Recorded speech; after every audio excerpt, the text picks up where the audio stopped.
Hello student, इस video में मैं आपको इक्विल्ड विभाजन से क्वेश्चन कराऊंगा और इक्विल्ड विभाजन प्रमेय का डिटेल्स हम दूसरे वीडियो में बना चुके हैं। यानी कि हम दूसरे वीडियो बना चुके हैं इक्विल्ड विभाजन प्रमेय के बेस्ड पे, और उसमें वास्तविक संख्या भी बताए हैं।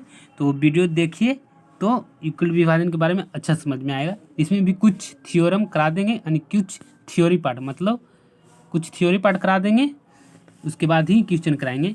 तो ए बराबर है 3696 और बी बराबर है 120।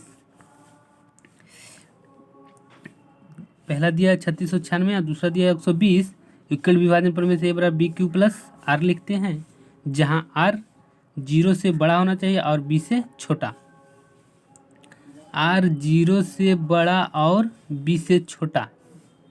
देखिए, ये जिधर खुला हुआ रहेगा वो बड़ा होता है। ये इधर खुला हुआ है तो ये आर बड़ा है, इधर जुटा हुआ तो ये 0 छोटा है आर से। इसी तरह से आर बी से छोटा है, आर बी से छोटा है। इसको रिलेशन यानी कि संबंध कहते हैं। आपको 1 नंबर क्वेश्चन बोर्ड में पूछ सकता है, बिहार बोर्ड में, कि आर के संबंधित बताइए, इनमें से कौन है। 4 का ऑप्शन रहेगा, जो ये ऑप्शन रहेगा वही आप मार दीजिएगा। ए सबसे बड़ा रहेगा, उसको हम ए मानेंगे। तो इसमें ये दोनों में बड़ा कौन है? 3696। उसके बाद जो बचा उसको बी मान लिए। तो बी किसको मान लिए? 120 को। तो ए जब मान लिए तो ए की जगह पर 3696 लिख दिए, बी के जगह पर 120 लिख दिए। 120 में कितना से गुना करें कि 3696? तो ए बराबर 3696 और बी बराबर 120 ले लिए। अब इसको 30 से गुना किए, 3696 बराबर 120 गुने 30, इसको गुना किए तो 3600 आया। अब 3600 में कितना जोड़े कि 3696 बराबर बन जाए, तो 96 जोड़ दिए। अब दूसरा स्टेप में चलेंगे। तो दूसरा स्टेप में चलने पर जो बी है, अब दूसरा स्टेप क्यों चल रहे हैं? क्योंकि R0 नहीं आ रहा है। जब R0 आ जाएगा तो हमारा क्वेश्चन सॉल्व हो जाएगा, लेकिन हमारे यहाँ 96 है, इसलिए अब दूसरा स्टेप चलना पड़ेगा।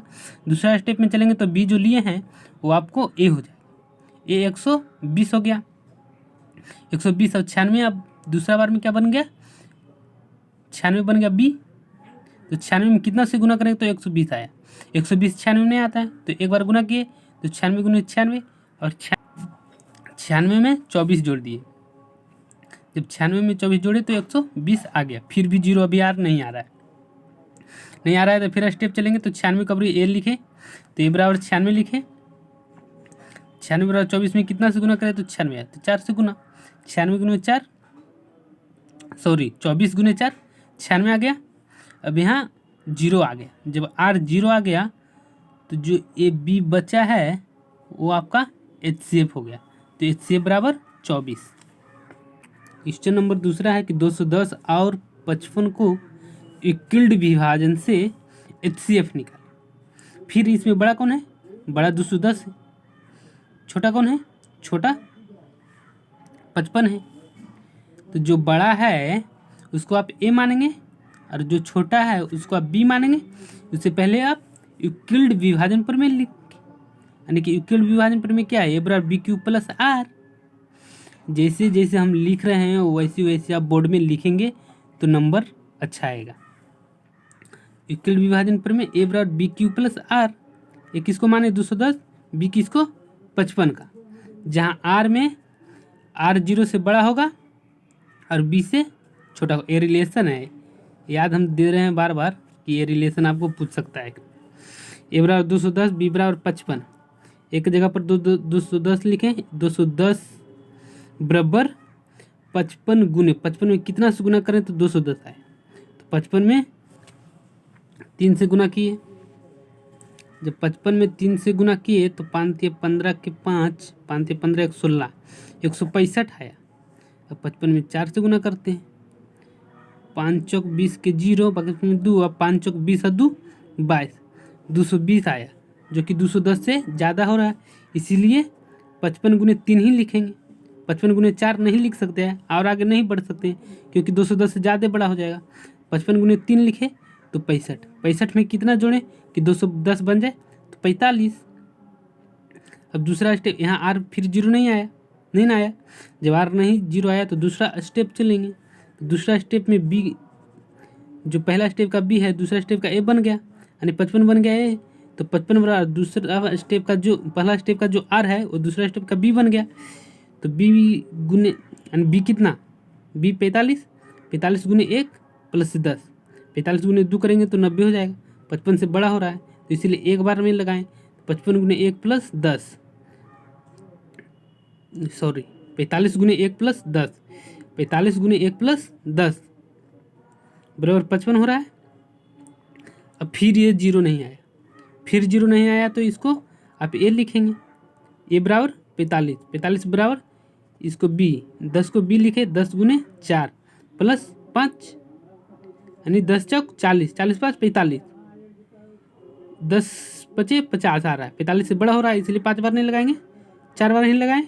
तो 10 गुने 4 प्लस 5, 45 हो रहा है। फिर आर जीरो नहीं आया, फिर आर जीरो नहीं आया तो फिर अगला स्टेप पर जाएंगे। तो अगला स्टेप में क्या करेंगे, ये जो 10 है वो आपका ए बन गया और ये जो 5 है वो आपका बी बन गया। तो 10 बराबर 5 गुने 2, 5 दूनी 10 आ रहा है। जीरो आर बराबर कितना होगा, जीरो हो जाएगा।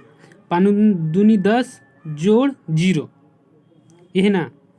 तो जब आर जीरो आ गया तो जो ए यहाँ बचा वो आपको क्या हो गया, एचसीएफ हो गया। तो एचसीएफ बराबर आप कितना लिखेंगे, एचसीएफ बराबर 5। क्वेश्चन नंबर तीसरा है, तीसरा क्वेश्चन नंबर है कि 418 और 33, सॉरी 418 और 33 इक्वल विभाजन विधि से एचसीएफ निकालें। तो इक्वल विभाजन विधि का, तो इक्वल विभाजन पर में लिखें ए बराबर बी क्यू प्लस आर, जहाँ आर क्या होगा, जीरो से बड़ा और बी से छोटा। बड़ा जो रहेगा उसको ए मानेंगे, जो छोटा रहेगा उसको बी माने। तो ए मान लिए 418 को, बी मान लिए 33 को, यानी कि 33 छोटा है। तो लिख दिए, जैसे फॉर्मूला था उसी तरह से बैठा दिए, ए बराबर बी क्यू प्लस आर। तो ए हो गया 418, 33 गुने 12 प्लस 22, 33 गुने 12 करते हैं तो कितना आता है, 33 गुने 12, तो 12 3 36 था, 12 3 36, 6 9 3, यानी कि 396 आता है। 33 गुने 13 करते हैं, 13 39, 13 39, 9 9 3 12 2 बाकी में 1 3 1 4, 429 आता है। लेकिन हमको 418 ही लाना है, 13 लगाएं तो ज़्यादा बड़ा हो रहा है तो इसलिए 12 बार ही लगेगा। तो 33 गुने 12 लिखें, 33 गुने 12 किए तो 396 आए। 396 में कितना जोड़ देंगे 418 बन जाए, तो 22 जोड़ दिए। 396 में 22 जोड़ेंगे तो 418 आ गया। आर तो जीरो नहीं आया, जब आर जीरो नहीं आया तो दूसरा स्टेप हमको फिर जाना पड़ेगा। तो 33 को हम ए लिखेंगे और 22 को हम बी लिखेंगे। तो 33 बराबर 22 को कितना बार गुना करेंगे 33 आ जाए। तो 22 को 22 में 33 तो नहीं आता है, तो 22 से कम 22, 22 दूनी 44, 33 से 2 बार गुना कर रहे हैं तो ज़्यादा हो रहा है, तो इसी बार एक बार लगेगा, इसलिए एक बार लगेगा। तो 22 गुने 1 लिखे प्लस 11, यानी कि 22 गुने 1 22 हो गया, 22 में 11 जोड़ देंगे तो 33 बराबर हो गया।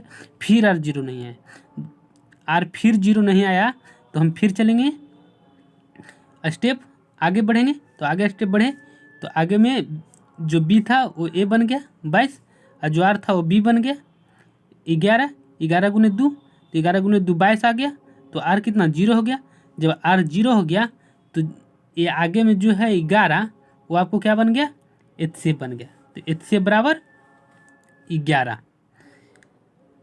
हम आशा करते हैं कि आपको ये सारे के सारे क्वेश्चन समझ में आ गया होगा। अगर एक बार समझ में ना आए तो दोबारा देखिए, दोबारा समझ में ना आए तो तिबारा देखिए, यानी कि तीसरा बार हम गारंटी तो नहीं कर सकते हैं लेकिन समझ में आपको आ जाएगा। इसलिए वीडियो बार बार देखिए और इस वीडियो को शेयर सब्सक्राइब और लाइक कीजिए और शेयर कीजिए ताकि दूसरों भी पढ़ें। और ये वीडियो सिर्फ 10वीं की वास्तविक संख्या ही नहीं होगा, और वीडियो बनाते जाएंगे और चैप्टर हम कराते जाएंगे, यानी कि हम इस चैनल पे बात एनसीईआरटी की चैनल पे 10वीं क्लास के ईच एंड एवरी मतलब प्रत्येक क्वेश्चन कराएंगे एनसीईआरटी का, और प्रत्येक आपको थ्योरी पार्ट कराएंगे, समझाएंगे कि क्या कैसे होता है। इसलिए इस वीडियो को शेयर, सब्सक्राइब, लाइक कीजिए और थैंक यू फॉर वॉचिंग।